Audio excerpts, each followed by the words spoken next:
اور ہم نے پچھلی کچھ دہائیوں میں کافی کیسز کا سامنا کیا ہے، طیارہ سازش کیس سے لے کر پاناما کے کیس تک. آج تک عدالت میں اونچی آواز میں بات تک نہیں کی، اور اونچی بات کرنا تو دور کی بات ہے، کبھی عدالت کی حکم عدولی کا بھی تصور نہیں کیا. مگر آج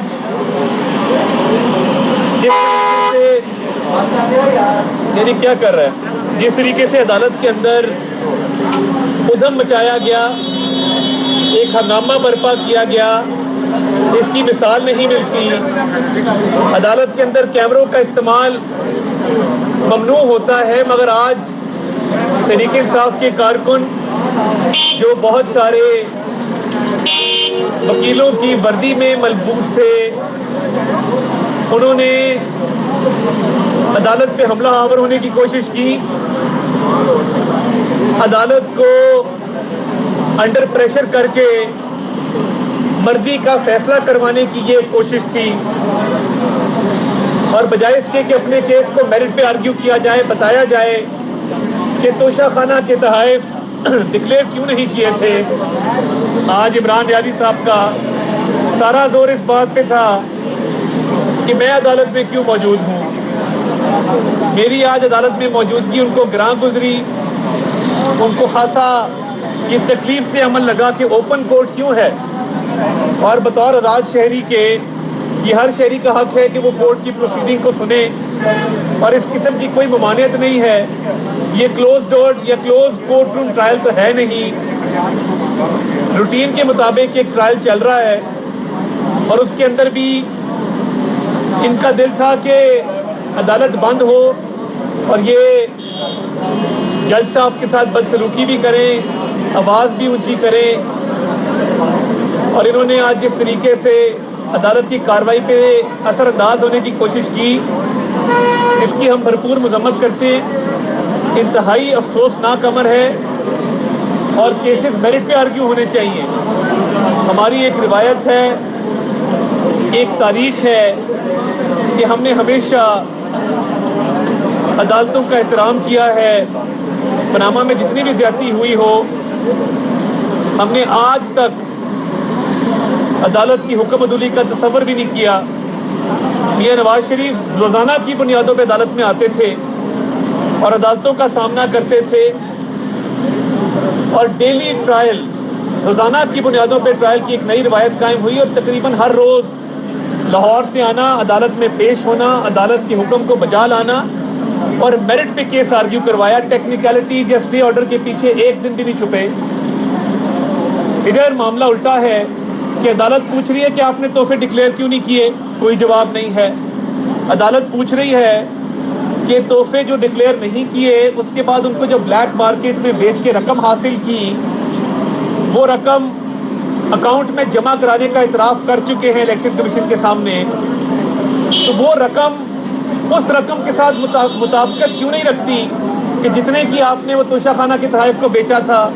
تحائف بیچنے کے بعد جو رقم حاصل کی ہے وہ کہیں زیادہ ہے، جو اکاؤنٹ میں جمع کرائی ہے وہ کم ہے. تو یہ بڑا clear cut open and shut case ہے مس ڈیکلریشن کا، کیونکہ توشہ خانہ کی چوری، بلیک مارکیٹ میں تحائف کو فروخت کرنا، بلیک مارکیٹ میں تحائف فروخت کر کے وہاں سے جو پیسے ملے وہ کھا جانا، جعلی رسیدیں پروڈیوس کرنا، یہ تمام ایسے جرائم ہیں جن کا حساب بھی دینا ہوگا، عدالت میں جواب بھی دینا ہوگا. اور یہ عدالت کی کارروائی پر اثر انداز ہونا، شور شرابہ کرنا، ہنگامہ آرائی کرنا، یہ قابل قبول نہیں ہے. یاد رہے کہ یہ کیس الیکشن کمیشن نے تو ایڈیشنل سیشن جج کی عدالت میں بعد میں فائل کیا. یہ کیس شروع ہوا جب اسپیکر قومی اسمبلی نے ایک ریفرنس بھیجا الیکشن کمیشن کو. اس ریفرنس پر دستخط موجود تھے مسلم لیگ نون کے ممبران کے، اور یہ پی ڈی ایم کی جماعتوں نے یہ کیس الیکشن کمیشن کے سامنے رکھا تھا. ہمارے وکیل خالد اسحاق صاحب نے یہ کیس آرگیو کیا، نان ڈیکلریشن ثابت ہوئی، نااہلی کا فیصلہ آیا، جس کے بعد یہ ایڈیشنل سیشن جج صاحب کی عدالت میں یہ کیس زیر سماعت ہے. آج آج اگر 11 مہینے بعد صرف 2 پیشیاں ہیں آپ کی، پہلی دفعہ آپ گرفتار ہو کے آئے اور دوسری دفعہ آج ہنگامہ آرائی کر کے آئے، تو عدالت میں آنے کا کوئی طور طریقہ ہوتا ہے، کوئی سلیقہ ہوتا ہے. اور ہم تو اوپن کورٹ کی پروسیڈنگز کو واچ کرتے ہیں. کئی کیسز ایسے ہیں جہاں ہم موجود ہو کے عدالت کی پروسیڈنگ کو بھی سنتے ہیں، مگر آج آپ کا منصوبہ ناکام ہوا کیونکہ آپ عدالت پہ حملہ آور ہونا چاہتے تھے. آپ کے وکلا نے جو رویہ اپنایا اور عدالت کو انڈر پریشر کرنے کی کوشش کی، یہ پریشر ٹیکٹک نہیں چلیں گے. جتھوں کے ساتھ عدالت میں آنا، بد زبانی کرنا، بد کلامی کرنا، بدتمیزی کرنا، یہ عدالت ہے، اس کا ایک تقدس ہے، اس کا ایک احترام ہے، اور یہ احترام آپ کو کرنا ہوگا. چوری آپ نے کی ہے، توشہ خانہ کے تحائف بلیک مارکیٹ میں آپ نے بیچے ہیں، جواب آپ کے پاس نہیں ہے، رسیدیں آپ کے پاس نہیں ہیں، تو آپ کو ایک ایک پائی کا حساب دینا ہوگا اور یہ بتانا ہوگا کہ توشہ خانہ کے تحائف کہاں بیچے، کس کو بیچے، کتنی رقم کے عوض بیچے، کیونکہ اب راہ فرار کے لیے گنجائش نہیں ہے اور بچنے کا موقع نہیں ہے. آپ نے جعلی رسیدیں بنائیں. آپ کے وکیل علی ظفر صاحب بہت ساری چیزیں تسلیم کر چکے ہیں اور عدالت کے اندر یہ بات مان چکے ہیں کہ آپ نے یہ تحفے بیچے ہیں، آپ نے بیچ کے رقم بھی حاصل کی ہے. جب یہ ساری باتیں تسلیم شدہ ہیں تو پھر ٹرائل کو روکنے کی کوشش کیوں کی جا رہی ہے؟ آپ نے نہ صرف توشہ خانہ کا چوری جو ہے وہ ثابت ہے آپ پہ، اس کے علاوہ جو سائفر کا کیس ہے وہ بھی حتمی مراحل میں داخل ہو چکا ہے. آفیشیل سیکرٹس ایکٹ کی وائلیشن کی ہے آپ نے. آپ کے خلاف 164 کا بیان آ چکا.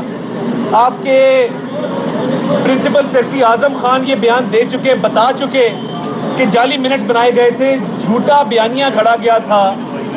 اس میں بھی آپ کو پیش ہو کر جواب دینا ہوگا کہ آپ نے پاکستان کی سالمیت کو بھی خطرے میں ڈالا، پاکستان کے بین الاقوامی سطح پر تعلقات کو نقصان پہنچانے کی کوشش کی. اور نہ صرف یہ، آپ نے پہلے کہا کہ امریکی سازش اور امپورٹڈ حکومت ہے، اس کے بعد آپ نے انسانی حقوق کی خلاف ورزیوں کا حکومت پہ الزام لگا کے امریکہ سے ہی مدد طلب کی. یہ اچھی امپورٹڈ حکومت ہے یا بین الاقوامی سازش ہے کہ پہلے آپ کہتے ہیں امریکہ نے آپ کی حکومت کا خاتمہ کیا، پھر اسی سے مدد طلب کرتے ہیں؟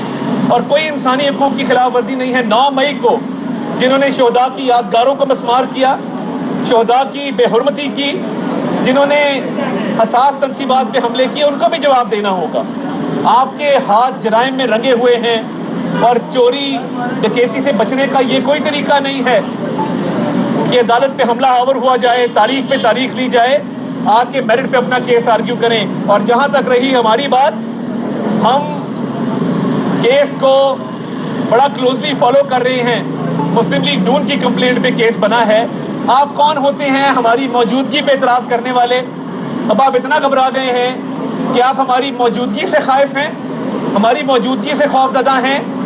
آپ کو کب کبھی طاری ہو جاتی ہے، آپ خوفزدہ ہو جاتے ہیں.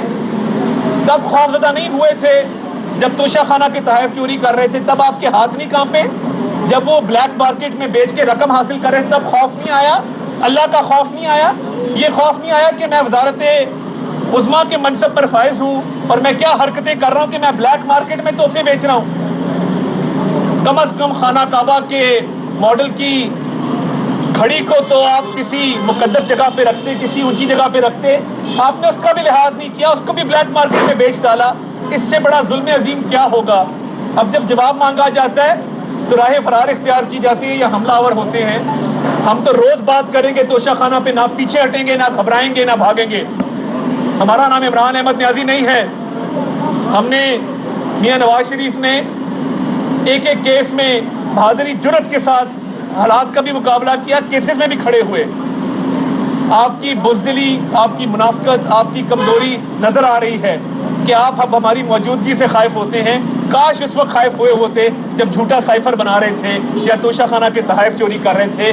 آپ کا یوم حساب قریب ہے، ایک ایک پائی کا انشاءاللہ آپ سے حساب لیں گے.